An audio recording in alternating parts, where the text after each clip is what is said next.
ایک تھا مینڈک جو حادثاتی طور پر ایک گہرے کنویں میں گر گیا۔ کنواں گہرا تھا، دیواریں کافی سلپری تھیں اور روشنی بھی بہت کم تھی۔ جب وہ مینڈک کنویں میں گرا تو اسے کنویں میں اور بہت سے مینڈکوں کی موجودگی کا احساس ہوا۔ اسے حیرت سی ہوئی۔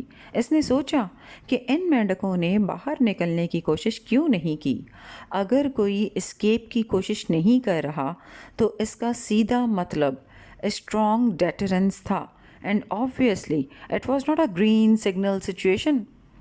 بہرحال کنویں کی منڈیر پر بھی مینڈک موجود تھے۔ اس کے کنویں میں گرنے کی دیر تھی کہ سب کے سب مینڈک ٹررانے لگے۔ وہ چیخ چیخ کر کچھ کہہ رہے تھے۔ یقیناً وہ اندر گرنے والے مینڈک کو مفید مشوروں سے نواز رہے تھے۔ کنویں میں گرنے والا مینڈک باہر نکلنے کے لیے ایڑی چوٹی کا زور لگا رہا تھا۔ مینڈک کا پری فرنٹل کارٹیکس صرف باہر نکلنے پر فوکسڈ تھا۔ ناؤ اور نیور والی سچویشن تھی۔ اس کا جسم فائٹ اینڈ فلائٹ موڈ میں چلا گیا۔ نتیجتاً اس کے ایڈرینل گلینڈز نے اس کے جسم میں ایڈرینلن ریلیز کر دیا۔ فضول سوچوں اور ڈسٹریکشنز میں پڑنے کا وقت تھا ہی نہیں۔ وہ 100% فوکسڈ تھا۔